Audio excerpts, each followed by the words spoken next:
Hi everyone, welcome back to another episode of Talking Unfiltered with Shay and Marielle. Ken. So it feels crazy to be back. It back. feels crazy to be back. This is not real life right now. No. First of all, we're tired as fuck. I've never been more sleep deprived in my life. Like, I feel so out of it. Ken. I could cry talking about it, if I'm being honest. It's a lot. I just told Marielle that I'm in the north most of this war, and I came last night to Tel Aviv, and I gotta say the difference is massive with the way it works. Because in the north, don't get me wrong, they shoot at us, right? But at least it's a bunch on the same time, and in Tel Aviv it's like 1 a.m., 4 a.m., right, 9 a.m., 6 a.m. Right. How am I supposed to get a sleep schedule? You don't. You don't sleep. I'm literally like scrounging for little times to try to sleep. And the joke has been every single time I try to nap, it's like the IRGC knows I'm trying to nap, and that's when they're shooting all the rockets. It's like, okay, I have from 4 to 6 to try and take a nap. That's when all the rockets are. I'm like, okay, perfect. Okay, and there's a girl in TikTok that she made a series now. The Iranian are spying me. And then I gotta show it to you. And then she shows herself like, okay, I'm gonna go to the bathroom, and then the different characters she does, it's like so never mind. It's too hard to explain. And anyway, as you guys might know or might don't, I anyway struggle to speak English when I'm tired. That's why I always have my regular saying that I don't know English past 7 p.m. I've started to adopt that with Hebrew, but honestly at this point it's like I don't know Hebrew past, I think I have maybe an hour of it in the morning, and I don't know Hebrew past 11 a.m. at this point. I was trying to watch Ach Gadol last night, and I was like, my brain is fried. It's Israeli Big Brother finally came out, and I'm trying to watch it. I'm like, I'm so tired. It's all in Hebrew, but I'm trying my best. It's my dream that Marielle watch Israeli reality TV. Also for our listeners, please do. I feel like it's such a great way to learn about Israeli society, and it's always so entertaining because Israelis are so mamash extra sometimes. And I'm really excited also for Big Brother, especially because it's so different, because it's people of all ages from all different backgrounds. I feel like the dating shows, it's a little bit more, everyone's in their late 20s kind of vibe, but here there's a really big variety. And the best part is I've never watched Big Brother ever, not even in America. So I don't even know the premise of the show in real life. And then, wow, it's just so cute. So I'm excited, but it's taking me twice as long to get through all of the episodes. So so it's week 3 of this war, right? Wow, we're about to go into it'll be 2 weeks officially, I think, on Saturday. So we're heading into week 3, baby. Yes. Finally, I'm consistent with anything. Right, I was like the only one that's consistent. War, perfect. But we wanted to do an episode that's kind of like a getaway of the war, because our last episode we did it from afar, which was really interesting. So crazy to do. Like, it was fun, but wow, it felt so weird not being together. So you want to now do like a little getaway, like to talk about other things that could be that we'll talk about war, we'll see, but then also to gossip. You want to do like a girl. Consider this your slumber party. Consider this your spa day, treat yourself moment. And what a better way to do that than with what Shai brought for us, eye patches. As my dad says, there's nothing I love doing more than spending my money. Wow, there is nothing I love more. Should we do some ASMR while we open them up? And this is also, honestly, I think it's just a way for us to address to gossip. I know. I can't start gossiping without it. A little Lashon hara, a little eye patch. A little eye patch, a little confessions that I actually have been. I looked at some of what you guys sent. Wait, will you make sure they look normal on me? I'm scared to film with them. I'm gonna. Okay, wait. Wow, it feels so nice. Oof. Let me see. I'm also just so sleep deprived that I feel like this is the perfect way to cover it and really get into it. I'm obviously looking ridiculous. Grab your face mask. If you're listening with us now, if you're not watching, grab your face mask, grab your under eye patches. Get a good friend and gossip with her. That can be on the phone even. I was going to say, right now, it's like, I don't even know if it's you need therapy or you just need to sit with your friends and bullshit. That's kind of one of the only ways to get through all of this. This morning, I've done what I've been looking forward to since this war started. I finally sat and bought an overpriced coffee in my favorite city in the world. I was looking forward. Where did you go? Where did you go to get your overpriced Café coffee? Tachtit. You know it? It's not far from here. It's a Berlin Kolen. Okay. Lincoln, if you want. Lincoln, if you will. Wow. I've been sitting at Tony Vester. They have a miklat right next door. Oh, amazing. I've been sitting out, buying my overpriced decaf coffee, enjoying every second of it. Wow. I bought a bag of decaf to make it home, too. Another damage of this war, I drink regular coffee because I am so tired. Wait, Shy drinking regular coffee has been actually insane. That's a sign that the world is ending because you don't even know how You don't even know the anxiety it gives us. Forget war. Have you seen us drink a coffee? Okay. Wow, let's get into it. Let's get into it. So let's get into the slumber party aspect of it. Spa day has started.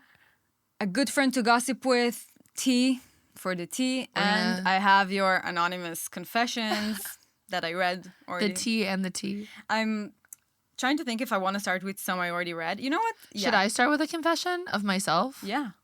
I feel like what a better way to start than, me getting into it. I sat down with my ex-boyfriend, and that's a product after of war. telling you all to not message your ex. Right. I publicly went out and said, don't talk to your exes. Do as I say, not as I do. That's all I have to say about that one. No, it was good. We had a closure talk. It was really nice. It ended up being all like, everything falls apart for the better, but it was really good. It was what needed to happen. And I think it's just the reality is that exes come out of the woodwork for, how do you say it in Hebrew? Would you say they pop up like mushrooms after rain? They pop up like mushrooms after rain. He popped up like mushroom after rain. And here's the thing. Also, your ex, he didn't wait a second. One siren. Did not wait a singular second. But honestly, I really think it's important that everyone has a favorite ex-boyfriend. Everyone needs their favorite ex that they can like be besties with and kiki with. Like we sat together and we were like, wait, should we get back together? Obviously the answer was no. And then we just sat and we were like besties for like a couple hours. So, it happens. Go easy on yourself. It's tough times. We've all been there. We've all done it. And yeah, do as I say, not as I do. Learn from my mistakes. But also I have a dalap. Dalap is unpopular opinion. Oh, okay. You know how I feel like everyone talks about how you shouldn't message your ex on war, but I don't think you should message your ex. Dalap of the day. Message your ex. Dalap of the day. No. But message your crush. Okay. Use the war as a way to slide into your crush's DMs. Like everyone needs a hug right now. Everyone are more open. And also, worst case, you'll just get a no or no response. Right. Good case, a war romance. Wait, a war romance? Wow, matimli. Mm-hmm. Really? Bali, so message your crush, Marielle. I don't have a crush, though. I have a crush now. But I don't know if I want to tell you on the episode. Okay, so you can tell me after, but that's guys, Shay never has a crush. Because I always feel like I'm way better than most men. That's my truth.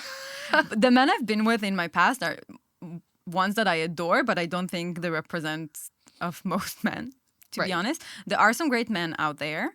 Right. And yeah, thank God. I was going to say, I'm very thankful that my exes are really great people. I can say that about most of my past people too.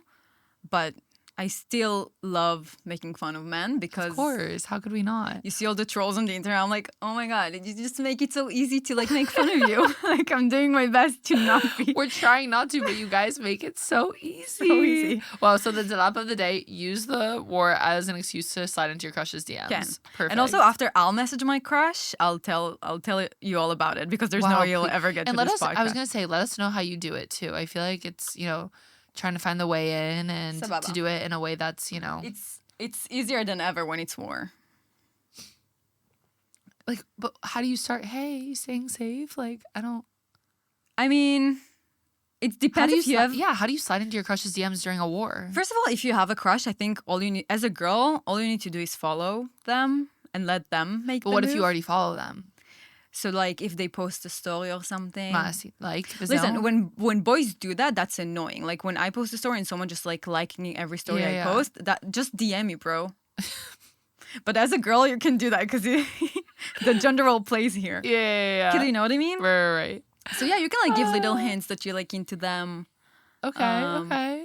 And also, I learned it from one of my friends that you can just be direct with them. Worst case, you don't give a shit. A girl just did that to one of my guy friends. I think that's so sexy. That's so great. She hit him with the I don't have a miklat on my street. And he's like, well, we have a miklat. And then she was like, oh. Then she texted him like, oh, I'm in the miklat of your building. And then he has a mamad in his apartment. She's like, can I see your mamad? I was like, oh, gee. Like, that's how we're getting that's really direct. I that's how we're getting to our crushes now? Yeah, if you're an Ola, that's also extra works, the miklat Holy cow. I was like, girls got balls. Wow. All right, let's get into enough of us confessing. Enough of us. There's two seasons of just us. But there's so many confessions. Like, I think it's more than what we've ever got. assume it's because people are wilding out right now. It's because I would say that being in war, it's kind of like being blackout drunk where you can justify all your bad decisions. There's some really great questions that I think we can answer, but there's also really spicy confessions. Wow. Okay. So let's do this, Marielle. Yeah. Well, I'm so excited. Let's try to get to all of them, and we'll just be quick about it. Okay, amazing. For the questions, we'll just do like rapid fire answers. Yes. So I'm starting with the first one. Okay. Let me start with the one I didn't open yet because there are like all of them are open by Shay. There's no way I'm starting with something like this. Because it's the ones that I'm like, did she made it up? Right. Those always scare me. Okay, I'm going to read it and just assume it's true because we know from first source that crazy stories like that do happen. No, really insane things happen here. We have our Sipul Full Shabbat. We have our own lives that we also crazy things happen to us. That's true. By the way, just before we started the episode, Marielle just told me she thinks I'm crazy. I said if any of my friends were going to like be a little bit mentally insane, I would think it would be.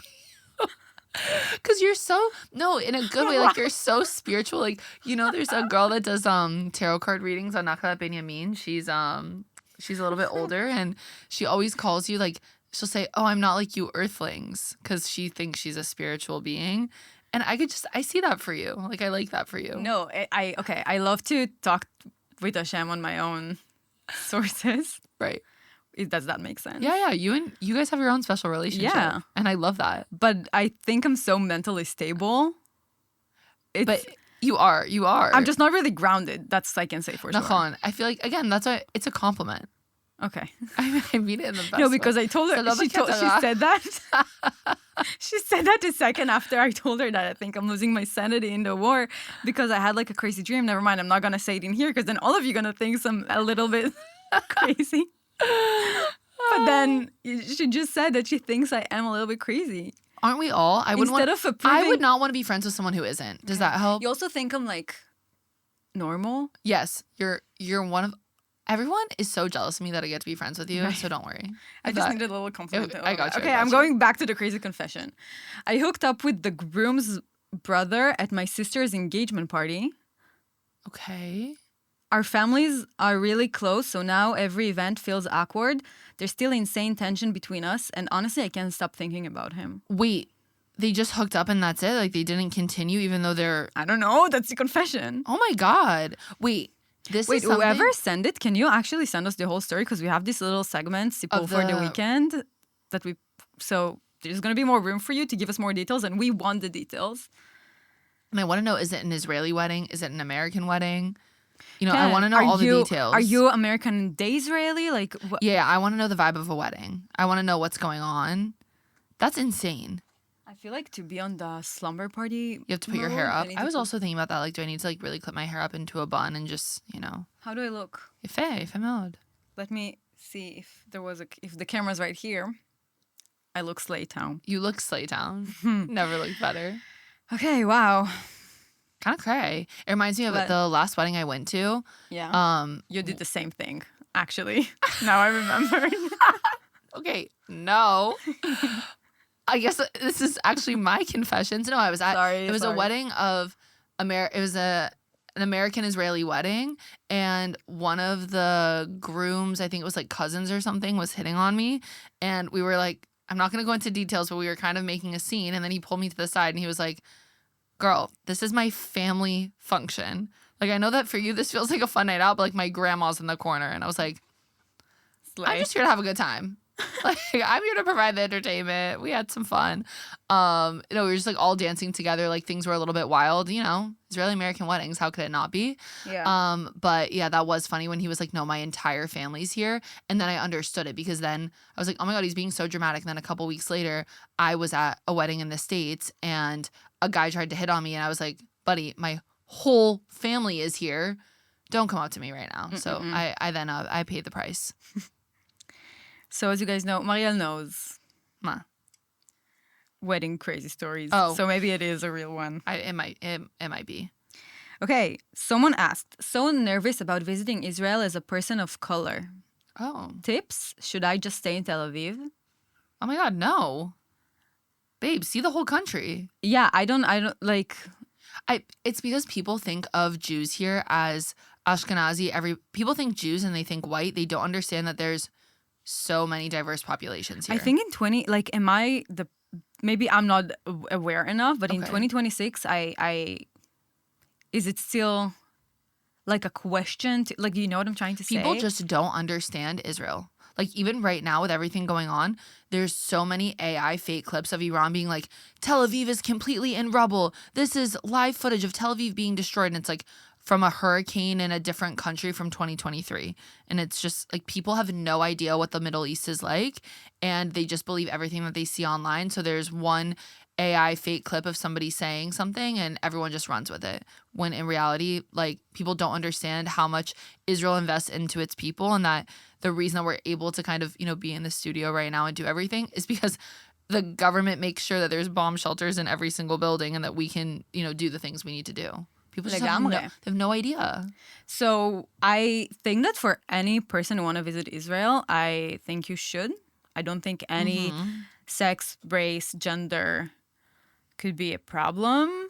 Obviously, maybe specific, I don't know, event. I don't know. I'll tell you, the only time you have to be careful, and I guess, again, I'll give another confession, why not? I ended up in Bnei Brak one time in short shorts and a crop top because it was the middle of Tel Aviv summer, and my counselor on my program sent me to go to the doctor, and I was sweating because it was Tel Aviv summer and I thought I was just going to a doctor's office. No one told me it was a religious neighborhood. So obviously I was like, why is everyone suddenly staring at me like I'm the whore of the town? Yeah. Because I was. But I guess it's not like anywhere in the world where you go to the extremist neighborhoods. Exactly. To Bnei Brak, you can't even walk, as you were saying, as a girl wearing...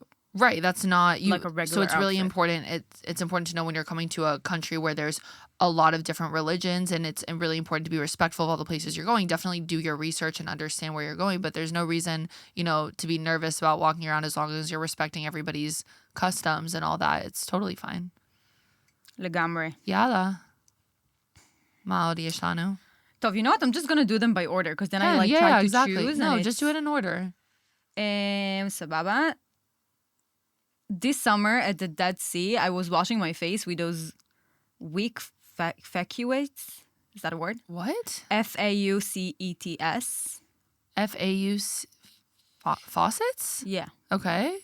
Probably. Sure. Near the water. I was struggling to wash my face and control the water, but then this man comes and starts washing it for me, like fully wiping and scrubbing my face. I just said toda and ran away. Is that odd or is just Israeli?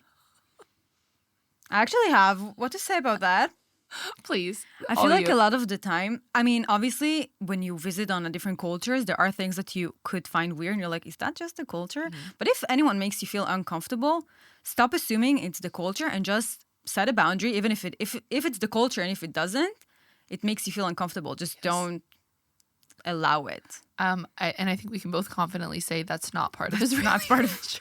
Hell to the no. I'll refer to Big Brother, as we were saying. There's just now the new season started 2 days ago, and one of the people, it's like they try to bring like a really cute grandma, but she's so touchy on everyone. Wow, I already saw that. Everyone are talking about how uncomfortable they feel watching it from afar, like watching it from home, Yeah. So it's not Israeli mentality, and if anyone makes you feel uncomfortable, just ask them to leave and be like, no, thank you, I'm good. The Israeli mentality is speaking your fucking mind. Yeah, is to not give a fuck. Exactly.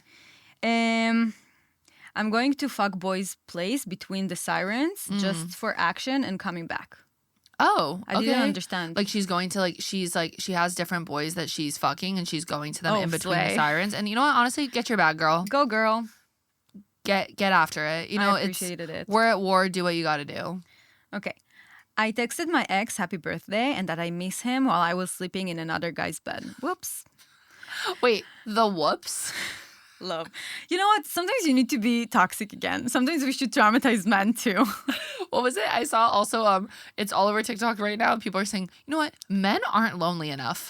They need to be lonelier. Traumatized men, guys, girls. Wow. Love that confession. It's only, if we want to talk about equality, it's only fair if everyone gets to be at least a little bit toxic. And you know what? Slay town. I'm in love with my birthright co-staff.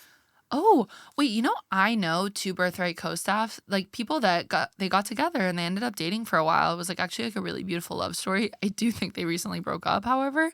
Okay. But there's nothing like Birthright to really give you the goggles of being in love with literally everyone you're around. I feel like that's also part. This one you need to lift up a little. Here, like this. Kilo, this part that's close to your eye. Sorry, guys. Eye patches aren't easy. No, they're not easy. Kacha? Ken. Ife. And then maybe this one too, like this. Yeah, part. like this. Ken, also I feel like when you do experiences like that, like either programs in Israel or Birthright and all of that, it's only happens that you have crushes on people. Programs in Israel force you to fall in love, and it's by design. And honestly, girl, embrace it. Also, if his or hers, I'm not sure if it's a guy or a girl who wrote it, are single, lama lo, kilu. Wait, and it's what we were talking about just now, that like, babe, we're about to enter like a world war. Mm-hmm. Text your crush. Worst case worst, you're never going to see them after this trip. Right, exactly. I regret for giving too many fucks. Yeah, too many. When I was like younger, Wow. Like, why did I ever care about someone that I'm probably never going to see again? Also, depending on the who's who, like for guys, when girls hit on them, it's such a compliment to them. Like, I think it's a lot. You give someone to like feel good about themselves. It's a lot more successful when the girl initiates it because guys can be a little bit more timid once they know that you're interested. Yeah, legambre. Okay, I'm not sure that I love my boyfriend that I'm about to marry. Okay. Okay. I think it can be the biggest mistake of your life to marry someone you can always get a divorce, but why would you? Mm-mm. That's what that's the advice I always give people that want to get a tattoo. Worst case, you can remove it. Oh my God, shy. Stam, but it's not like I'm saying, don't live a lifetime with someone just because you like committed to it. I personally think that if you didn't even got married, there's still a lot of time to avoidance this tattoo removal that is really painful and as a reference to divorce process. But really, my beliefs about it is that you never settle for something you're not so sure you want to settle for. Mm-hmm. Wow, I would say wait, sorry, do you have anything else? Like from living in Israel too, I think having these big picture ideas, dealing with things, I always say living through pandemics and multiple wars before getting married, crazy. Like I'm just still a teenager at heart, but the biggest takeaway I've gotten from all of this is like you have to choose your partner like your life depends on it, because sometimes it genuinely will. Like your partner is supposed to be the person that takes you through some of the most difficult moments in your life. And I think about that now, like it would be so easy for so many different people in this current situation to settle and to go back to exes that don't fit them well, or to go into relationships quickly that might not be the best fit because they're scared. And that is the person that's going to carry you through the toughest moments of your life. People need to start acting like their life depends on it, because it literally does. So, babes, I hate to tell you, I think at least pause. Go to couples therapy. You know what I mean? Or like push the wedding back a little. Exactly. Like there's no harm. I feel like sometimes people always think that situations are black and white. Like, okay, I have to call off the engagement and break up with this person, or I just have to go through and marry them. It's like, wait, no, there's always an in-between. Like pause for a second, couples therapy, take a breather.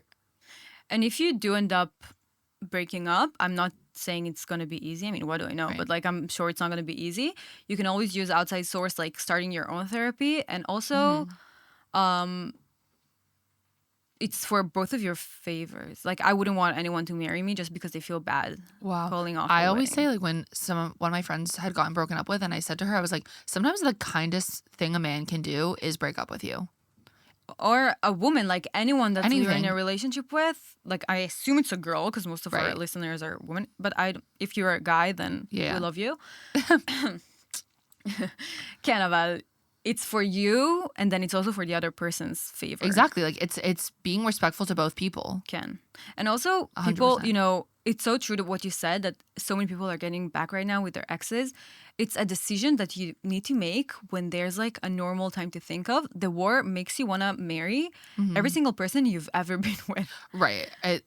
It has you. It's let's not just objective. Be real. People are desperate right now. Let's just call it what it is. It's okay. It's also a survival mood. Like, you want to be with another person that you feel comfortable like being with and all of that. Right. And probably most of you shared a life with your ex before this war. So, girl, think about it a lot before you get married. Yeah. Don't just Therapy. do it. Okay, a question. What's the most confusing thing Israelis do that no one explains to Olim?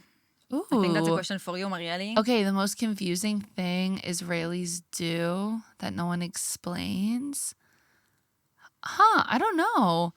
I feel like over time, things have made, like, I'm trying to think about, like, when I first got here, what were things that were really, like, off-putting, or not off-putting, but, like, things that just really surprised me. Okay, it's a small one, and I don't know if this will be for everybody, but I always make the jokes, like, there's things that Jewish Americans do, and then there's things that Israelis do, and I think it also depends, like, where people are from. But, like, when I first started going to Shabbat dinners, I didn't realize, like, first of all, I got to the Shabbat dinners here, and I was like, wow, Israelis are not being very environmentally friendly. Like, everything was plastic, absolutely everything. And then at the end of the meal, everyone stood up, and instead of taking all the plates and all the dishes away, they took the plastic wrap off the top of the table, and they just put all the dishes and everything into, like, a big Santa's bag full of the Shabbat trash, and just took it all out. And I was like, what the fuck just happened? Like, suddenly the whole table was lifted up, and nobody told me that. No one prepared me for that. I was, like, starting to take the dishes because I thought, we have to take everything into the kitchen. Nope. They're like, don't touch anything. Whoop, all in the trash. But and I was like, easy. Wow, it's so easy. And I think that's a big thing, like, Shabbat culture in general. Like, if you don't grow up from a religious background and you're going to different dinners, like, little things like, after you wash your hands before you eat the challah, you're not supposed to talk, and, like, little Jewish customs that you might find yourself in. Like, I found myself in a couple situations at religious people's houses where I just didn't know customs, and that was a little bit new. But I don't know if that's specific to Israel. I think it was just, like, the first time I encountered religious people. So cute answer. I also feel that Israelis, ever since, I mean, it's definitely not a habit from recent years, but ever since October 7th, we kind of lost all our ideology? Values in a way. Like, me, for example, I used to be vegan and, like, super fight, and now I'm like, whatever. Like, what am I fighting for? I'm drinking from a plastic straw. Oh no. And Trump and Bibi just, not just them, all the men in the Middle East right now shooting missiles at each other. Whether I'm just cutting off the paper straw, you know what I'm trying to say? Yeah. Used to do, like, our little things as if it matters, but then the world leaders just, like, wait, they still do matter. Every small change. Yeah, but I hope you guys understand what I meant. Like, Lashon, of course. All of a sudden, you feel like suddenly you feel so small. I always call it little person syndrome, where, like, I realize that I'm so little in comparison to everything else that's going on in the world. Not so little in terms of Israelis, but there's a similar question. Oh, okay. What Israeli habit will you never accept no matter how long you live here? Is there anything? Israeli habit. Okay, I wouldn't say that it's, like, Israeli specifically, but I would say I've seen it a lot with, like, boys that grow up on moshavim, and it's, like, how comfortable they are with touching their toes in public. That's my favorite answer you could ever give. I think that's one, like, I just will never be able to get behind that. Like, I get it. You're on your moshav. You're walking around barefoot. Like, I think it's really, really sweet. Babes, we're in Tel Aviv. Put the dogs away. Yeah. I mean, I witnessed with my own eyes and almost got peeing right here where you're stepping. Right. That's what I'm saying. I'm like, I saw a homeless man publicly poop there, and you're walking there barefoot. Like, I started calling it Kibbutz Tel Aviv because everyone's walking around barefoot. There's, like, broken glass everywhere. I said, we need to be more comfortable wearing shoes. There's a time and place for everything. In Tel Aviv, it's not for the barefoot people. Exactly. Go be barefoot at the beach, not in... I don't think I'll ever get used to it. Not in Allenby. I will never get used to it. Okay, I love my life here. Ever since the war started, I regret coming here. Which actually we got few of these also on other surveys we put on the account. That's really intense. But also really normal, I feel like. It's so normal, and I think it's actually, like, a really, really big topic, and it's something that I see with a lot of people, that it depends, when they came here and why they're coming. Like, post October 7th, I think so many people in the diaspora experienced so much anti-Semitism, and they wanted to come here. But while you're not dealing with anti-Semitism, you're dealing with emotional and physical distress of war, and it's a big decision. I feel like sometimes we glamorize it, like, oh, look how amazing life in Israel is, and I get to be proud and loud and Jewish, but it's it's a country that comes with its own complexities. כן, לגמרי. Also, I'll identify for a second as an Israeli. To me, I love this place. Of course. But when situations like that happens, of course, I think Israelis most of the time are really good with dealing with it and like make fun of it. Because last night was like super funny to me to be in Sirens with my friends, and like, I don't know, we do look at it in a certain way because, can't lie about it, that's probably my 10th war. But in times like that, I really do ask myself if I want to raise my children here or no. So I guess it's part of the conflict. I don't have an answer for it because it's always going to be something that lives in your minds, I believe, but as any other complex of probably other places. But I can so much understand the love to this place that comes alongside with fear for your life. Right.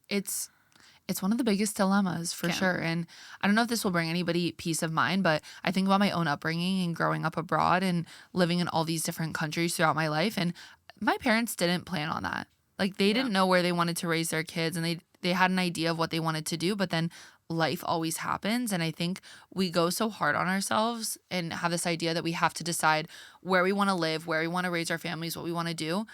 If you don't know where life is going to take you, where your job is going to take you, where your partner is going to be from, Israel, I really believe will always be here. I mean, look at us. We're the tiniest country ever, and there's all these countries shooting rockets at us and still standing. Like, Israel will be here. Your home country will be there too. Like, you can go back and forth, and no decision's permanent. Sometimes people move here and they think like, oh, if I go back home for a year, it's like I'm giving up and I failed. No, you're doing what's best for you at the time, and you can always come back here, especially if you made Aliyah. And I think I see so many Olim especially put so much pressure on themselves, and I'm like, it's not giving up, it's not failing, it's just life. Yeah, legally. And as long as you're here now when the war happens, just do the best to find yourself a good company. Be also your own good company. If you're struggling with finding people, DM us. We would love to give you guys more directions for where you can meet. There are so many groups. There's so many different like volunteer activities. There's people getting together. Yeah. There's little events happening to keep everyone's sanity. So. But then for after the war, it's definitely something to think about. And that just if know you that live here, there's going to be another 100%. And you're not the only one that thinks this at all. Okay. Every time we do confessions, we get this confession. I guess really? It started with unpopular opinion. I guess it's really popular opinion, but Arsim is the hottest type of Israelis. Everyone's Dalap, Arsim are hot. Okay. כאילו, I get it, but am I? Get it? It's a corner I don't know if I can step into. You don't want to ask me about this one. I think you know my answer. Can. כאילו, when it's extreme, of course, arsiness, if that makes sense. The arsiest of the arsi. But when it's like super manly and like, you know, it's like, mommy, shvi, I'm taking care of everything. No, I got it. Can. Because a lot of men these days became really, really, really pussies, if that makes sense. So where do you want to go? Can you make a reservation for us? No, I can't. Arsim would never even consider asking you. Mamash. God forbid, their mother would beat them. They come pick you up with a car even if they don't have a car. Right. They go way too above and beyond to impress you, but honestly good. At this point, I think it's also, for all my olot out there, I think it's really a canon event. Like, I highly recommend going out with an else, like, at least once just for the vibe, or like interacting, you know, when you're at a club maybe and they have a table, like befriending them and being besties with them for the night. I feel like it's part of your Aliyah journey. But also make sure that they're not stupid, because you girls are all intelligent and beautiful. Right. And that they're not like extremely primitive, which that's also something that a lot of the time Arsims are identified by. Like, you know, someone would be like, oh, you can't wear this shirt. Hell to the no. So if it's super manly, like a little bit like, you know, and a man of back then, if that makes sense to say in English. Listen, if your values align. Sexy, if your values are aligning, sababa legamle, go for it. But yeah, like, listen, they're the guys at the club where they're not letting you touch a single thing. They're making you drinks. They're like flashing everything, even if they don't have the money. So it's like, it's kind of a vibe, you know? What can you do? So I have like 6 more. Oh, yeah. I ran into someone I ghosted in the middle of a siren. I kind of regret ghosting him. What do I do? Oh, well, that's the perfect in to text him. Well, first of all, why did you ghost them? Right. Sorry, Annie. Listen, I can so much. There's been times that I didn't know how to cut off a person because it's never convenient. But guys, since we're all adults, you got to get over this inconvenience and just to like maturely send a nice message and be like, we're just not a match. Right. I think, and again, this is just my personal opinion on that situation especially with like dating culture and everything that goes on, and especially of the tense situation. Like, of course, it's not okay to ghost somebody. I agree with you. Like, go straight forward. But if you already ghosted them and you ran into them, debate, somebody, I was listening to a different podcast and they said, sometimes like just like God protects you from other people, sometimes God is protecting other people from you if you're not in like your most healthy mindset. So if, re-entering their life is going to reopen something, I wouldn't text them. I would leave them alone, like let them do their thing. But in the future, I wouldn't ghost again. Yeah. Like use if that as you're, your lesson. Mamash, if you really do think that is like also what changed your mind? What made you regret ghosting? Is it an apology of like, I'm sorry I ghosted you, or it's like you want to re-enter their life? Because those are two different things. It sounds like I want to like message them in order to reconnect, but then also it sounds like the war made them regret ghosting him, which again, it's not objective. Like when someone like messaged you during the war that you didn't hear from like, you know what I mean? The mushrooms that pop out after the rain. Yeah, exactly. So you also, maybe you can wait for after the war and see if you actually feel this way. And if you do, then definitely wait until you're feeling sane. Exactly. I think that's the biggest thing. And and that's one of the biggest lessons I've learned from this war is like, it's okay to take a beat and take a moment to process everything and not answer right away, and don't make fast decisions because you need to make sure you're in the right mindset. And spoiler, none of us are.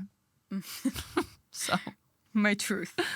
Okay, this is a long one. Ooh. There's a video of two Israelis/Jews being beaten. Yeah. In California after people realized they were Jewish. So many people are standing around just watching and doing nothing. Why does it feel like only in Israel people would step in and help a stranger? I'm an American.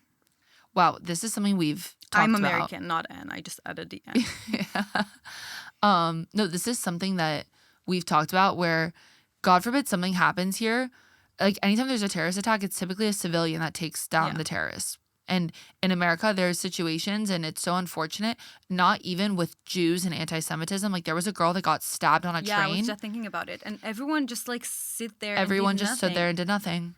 Listen, I have a lot of criticism about Israel. In Israel, that would never, ever, ever happen. People would catch him and like beat them up. Yeah. But this video of this girl really like made me question humanity, to be honest. And also, I think I've seen this video of these two Israelis. Yeah, I've also seen it. Right? It's like going viral now. It's insane. It's so horrible. People are not even like standing up to see, calling 911, right. like do anything. They just like watching them being beaten up. And I don't think it have anything. I want to believe it doesn't have anything to do with the fact that they're Jews. I was going to say, unfortunately, I don't think it's like, oh, we don't want to help them because we're Jewish. I think it's the mentality of the America. States. Yeah. That's fucked up. That's insane. So fucked up. To see a girl being stabbed to death and not step up because that's the American culture. Like, I don't get... Wow. That's sick.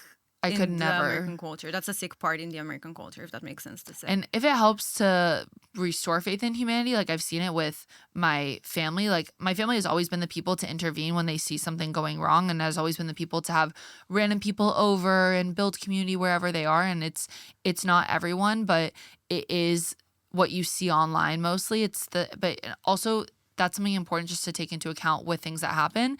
What you see online is things that people know will go viral and know that will, get a lot of attention, and it's so horrible. There's also a lot of instances where stuff like that doesn't happen and people do intervene and people are helping, and so it's really, really sickening. And I think that's a big reason so many Olim feel motivated to come here, is because at least like we're fearing from rockets, but day-to-day people, I'm like, I know if something happens, I feel safe around. Duty on the streets got my back, Okay, there's a question here that I started to read because it's about me. Oh.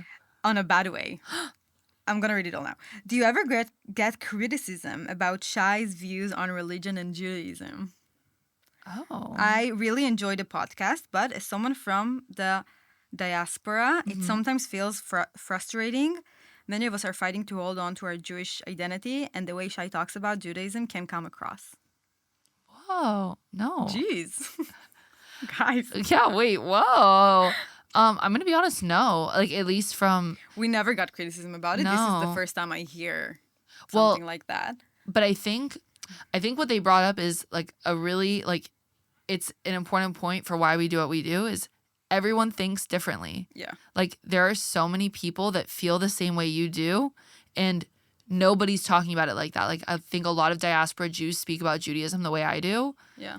And you bring such an important perspective of it. And it's like, but the thing is, I don't think you speak negative. Like you're literally, like, you and Hashem are also locked in. That's why I think we're I just missing don't the call point. it Hashem. To me, it's the universe. Listen, But that's what I'm saying. You're just like, they're just kind of missing the point. First of all, our podcast is not about Judaism. Right. First and foremost. First and foremost, I feel like Judaism can be a big part of it because that's why most of Olim are coming here. Right.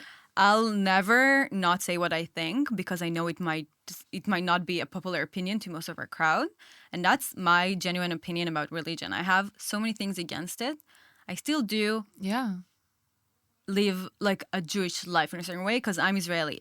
On the same time, I feel like I always say that I feel like I'm privileged enough to not give it a big, because to me it was always taken for granted. Does that make sense? Yeah. Like I always have days off from school when a holidays comes up. I always celebrate all the holidays with my family. I still have a lot of criticism about the way Judaism perceive women and LGBTQ people and food, and I don't believe in like that you need to dress up in a certain way to practice different values. So I have a lot of things against religion. I also find a lot of things that are really beautiful in the religion, but I feel like it's what I'll always do is to bring my perspectives, even when it's positive and even if it's not. I'm never mean to make it offensive towards anyone. Right. It's just a different. And I feel like also that's what this podcast is about. We're an American and an Israeli, and I feel like as an Israeli, I bring the tachlis. Like I say what I think. And like to me, what I think is so important about it is the first thing, this is the reality. If you're Olim looking to come to Israel, you need to understand like this is how a lot, especially in Tel Aviv, how a lot of Israelis feel. And you're not just coming to a land where everyone's extremely Jewish and proud and religious. Like people have complicated opinions on what's going on here. And that's something really important to understand before you get here. It's not this like dreamland of everyone thinking the same thing. And the second thing I'll say about it is like people's opinions also change. Like somebody can perceive you however they want, but like you literally give to charity and you do kind things and acts of service, and maybe you don't call them, maybe you don't say, oh, I'm doing a mitzvah right now. Yeah. You just do kind things for the sake of being a good person. And so it's like you can call it what you want, but everybody has their own way of doing things. And it's like if you want to call it the universe, or you want to call it God, or you're cooking for old people and you're saying it's a kind act and someone's saying it's a mitzvah, you're also doing the same thing. And it's just really important to understand before you come here, like this is Israel. So if you have a problem with it, really good to understand that now before you decide to make Aliyah. And also really important to be able to listen to people who have not the same opinion as you. 100%. Me and Marielle have such different sight on, does that make sense? Yeah, or like different views. Different views on the way we see so many things, especially when it comes to Judaism and religion. But I feel like since we're both really good with being open-hearted and minded to each other, I take a lot of beautiful things about Judaism and religion that you teach me. And it's only because I'm open to it. Right. And then I'm sure also vice versa. Like you ask yourself a lot of questions. You make me question and look at things harder. Like I'm like, oh wait, yeah, I agree with her on that. Let me figure out why that's a thing that happens. And I want to do more research on that and I want to look into it. And so it's, wow. And that's something that I wish more people just adopt in general. It's so cool to listen to people with different opinions than you. Yeah. So honestly, if you don't agree, I encourage you to listen more. That's what I would say.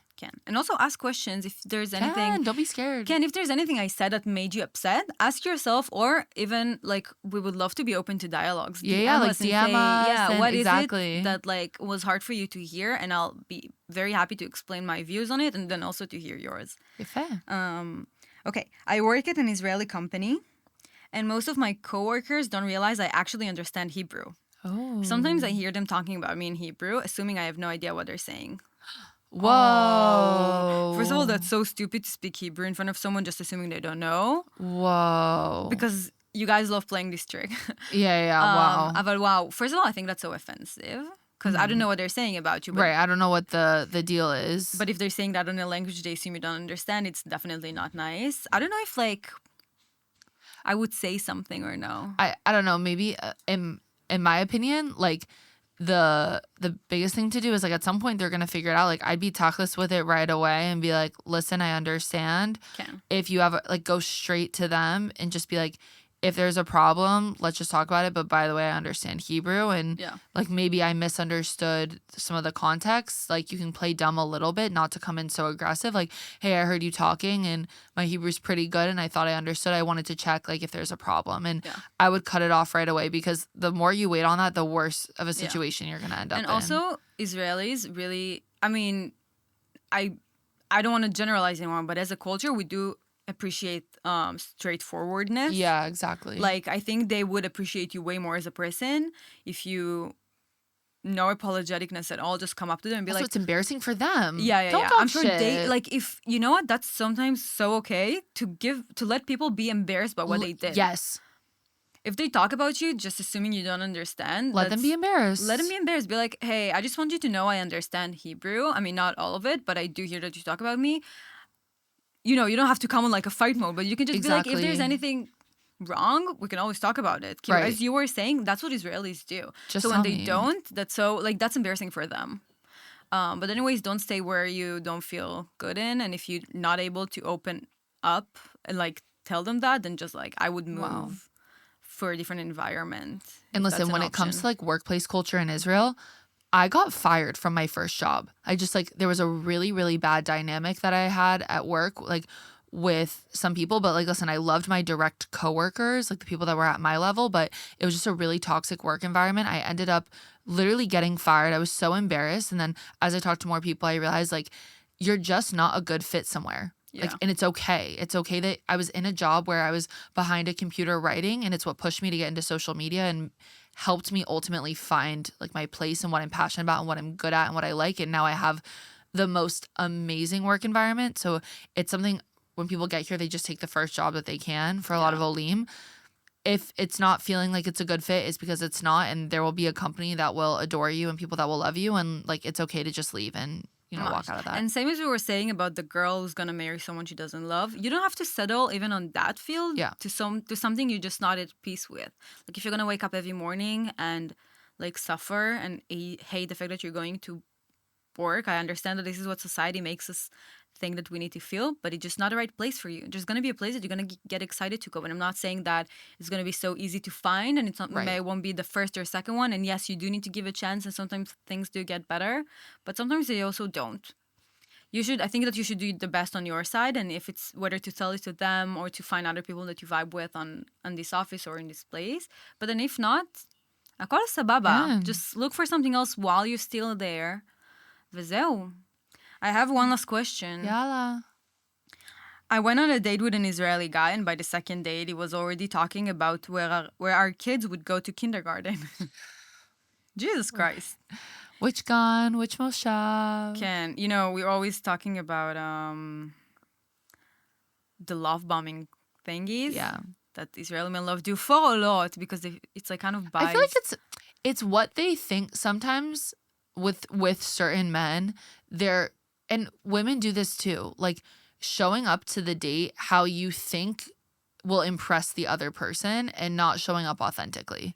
Okay. And I think like literally feel free to call them out. Like I think sometimes also it's okay to just like hit the brakes with somebody and be completely honest. Like a couple months ago was going out with somebody that was kind of like really hitting the gas, and I said like, that's not my style. Yeah. If that's yours, it's so okay. But like, I'm somebody that needs to hit the brakes, and we like found a common ground. You know what I mean? Like, it's okay to kind of set boundaries, especially again with the Israeli mentality. Be straightforward with it. Mm-hmm. You know what I just thought of? There's a religion episode we recorded and still didn't come out. Mm-hmm. So I don't know. I just thought about it now after this question about the religion, like views of me. So just so you know, there's a religion episode coming up. Then maybe it'll be more. Can. No, I'm standing behind everything I said. That's what I'm saying, and I think it'll help people understand more. Can לגמרי. These were our confessions and. Wow.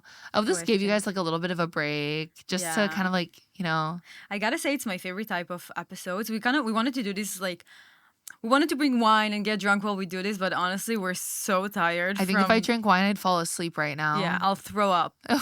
Too. which that's throw up then fall asleep. Yeah. Which that anyway happens every time I drink wine. It kills me. But yeah, that was so fun, and we really hope that by the next time we record an episode, it's already past the war.